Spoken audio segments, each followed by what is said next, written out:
الأصدقاء salam alaikum. Bonjour ou bonsoir les amis. J'espère que vous allez bien partout où vous vous trouvez. En tout cas, c'est ce que je vous souhaite. Et pour le meilleur de toutes les situations, de toutes les circonstances, bien sûr. Bienvenue sur votre chaîne Bled Magharibia qui attend comme toujours vos encouragements parce que ils nous font beaucoup de bien et dont nous avons bien besoin. Merci pour vos précieux conseils, pour vos gentils commentaires et vos délicieux compliments.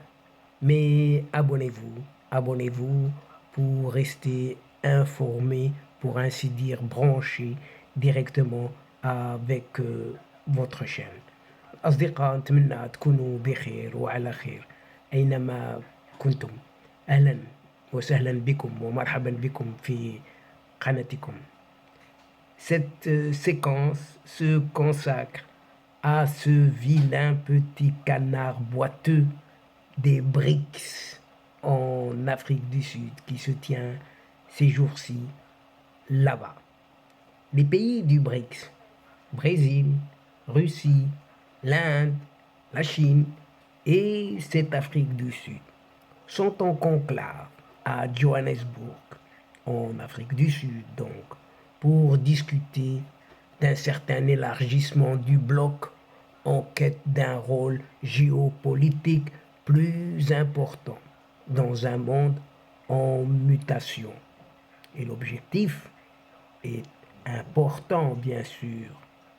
Le sommet vise ni plus ni moins à permettre à ce club formé en 2009 de jouer le rôle de porte-étendard des pays du Sud et partant provoquer une refonte de la gouvernance politique et financière internationale.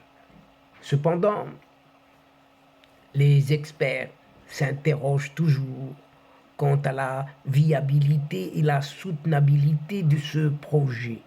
En effet, cette ambition se heurte, constatent certains experts, au caractère très disparate du groupe, voire aux visées divergentes, très divergentes de ses membres, dont certains pâtissent de grands déficits économiques. Et nous allons voir un peu ceci en quelque sorte brièvement. Avez compris cette fausse note déjà sud-africaine, puisque le nom de l'Afrique du Sud est cité d'abord en premier lieu. Un pays qui n'a rejoint le groupement qu'en 2011, a toujours été à la traîne, lanterne rouge en quelque sorte, en termes de performance économique par rapport à la Chine, à l'Inde, à la Russie ou encore au Brésil. Ces quatre pays qui forment l'ossature, la colonne vertébrale du club, censé être un bloc de pays émergents. Les chiffres, eh bien, tous les chiffres corroborent les arguments de tous les experts. Durant la première décennie de la création des BRICS, donc, l'économie de la Chine, première puissance économique du club, a cru une croissance de quelque 176%. Excusez du peu tout de même. Le taux a été de l'ordre de 110% pour l'Inde, 60% pour la Russie et 47% pour le Brésil. Durant cette période, la croissance économique de l'Afrique du Sud a continué, quant à elle, à dégringoler dans l'autre sens, résultat de la gestion catastrophique d'un certain l'ANC. L'ANC, c'est ce congrès national africain aux commandes du pays depuis 1994. Une modeste croissance du pays de 3,17% seulement en 2011, demeure la meilleure performance de l'économie sud-africaine durant la dernière décennie. Ce taux a encore reculé à 0,66% en 2016, puis à 0,30% en 2019, avant de sombrer complètement au niveau calamiteux de 6,34% en 2020. En 2023, le PIB, le produit intérieur brut de la Chine, devrait se situer à quelque chose comme, écoutez bien, 19 trillions de dollars, un chiffre 50 fois supérieur à celui de l'Afrique du Sud. Les extrêmes, quoi. En plus, l'économie sud-africaine ne représente que le quart de celle du Brésil, quatrième au classement économique des BRICS. Depuis 2014, l'Afrique du Sud a continué à voir sa note souveraine revue toujours à la baisse par les grandes agences internationales de notation, témoin de l'état de déconfiture complète dans lequel se trouve l'économie du pays, rongée par de longues années de corruption. Les chiffres sont là, la parfaite illustration. Ils ne montent pas de la fausse note que représente cette Afrique du Sud au sein du groupement. Et l'inclusion de Pretoria au sein du groupement a été perçue en tant que telle depuis le début par un certain Jim O'Neill, l'ancien économiste britannique de Goldman Sachs, devenu célèbre pour avoir inventé l'acronyme BRIC au lieu de BRICS, en référence à Brésil, la Russie, l'Inde et la Chine. Seulement ces 4 pays, bien avant l'inclusion de l'Afrique du Sud pour des raisons purement politiques. Et dans une note aux investisseurs, ce Jim O'Neill avait écrit déjà la présence de l'Afrique du Sud au sein du BRICS ou des BRICS est un handicap, estimant que la capacité limitée du pays à financer les initiatives du bloc signifie que ce pays représente tout simplement un frein aux initiatives du développement du groupe. Ce qui augurait par là de ce fameux rêve d'un leadership tout à fait évaporé. Par ailleurs, le tapage médiatique auquel les dirigeants de cette ANC se donnent à cœur joie à l'occasion de la rencontre de Johannesburg renseigne sur leur acharnement à défendre un prétendu leadership en Afrique. On ne voit pas où ça en est.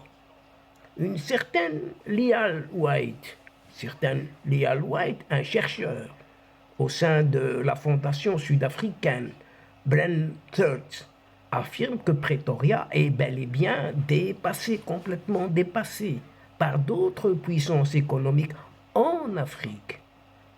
Une situation qui montre, d'après ce chercheur, le rôle économique insignifiant de l'Afrique du Sud dans un bloc au sein duquel cette Afrique du Sud a été admise. Pourquoi? Pour des raisons géopolitiques, convient ce chercheur Lial White.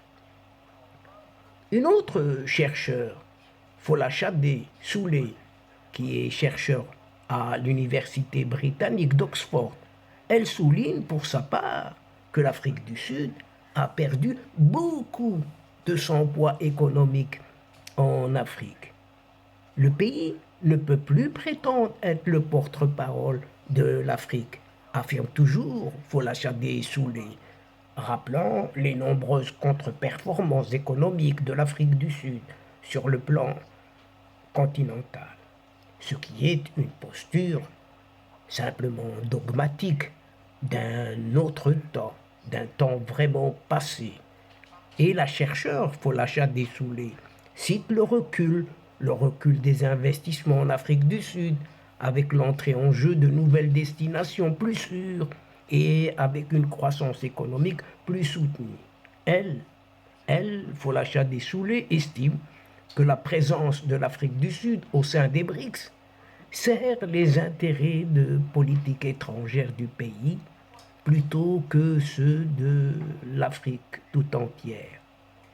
Beaucoup, beaucoup estiment à ce propos que la posture dogmatique et idéologique d'un autre temps de Pretoria au service des causes perdues constitue un frein supplémentaire à la capacité des BRICS à se déployer et à atteindre leurs objectifs économiques.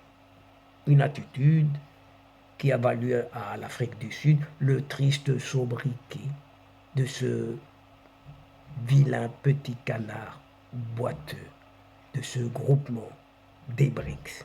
Même si les dirigeants sud-africains revendiquent haut et fort que cette présence est une opportunité en vue de promouvoir les intérêts africains, elle permet en réalité à Pretoria de s'attirer une attention internationale malgré son poids économique très modeste, relève cette chercheur Folacha Dessoulé, faisant état de sérieux soupçons en Afrique à l'égard des visées réelles de cette Afrique du Sud au sein des BRICS. Et c'est là-dessus que se termine cette séquence. Et donc, chers amis, mesdames et messieurs, nous sommes arrivés à la fin de cette séquence. Et avant de vous fixer un autre rendez-vous à une prochaine fois, Inch'Allah, en vous retrouvant avec un immense plaisir. Et comme d'habitude, bien sûr, n'oubliez pas de vous abonner et de faire abonner vos proches, vos connaissances, vos amis et pourquoi pas des membres de votre famille. Tout simplement pour être informé très rapidement et être vraiment branché avec votre chaîne pour recevoir les dernières infos, tout en vous remerciant pour votre participation, de nous suivre jusqu'au bout.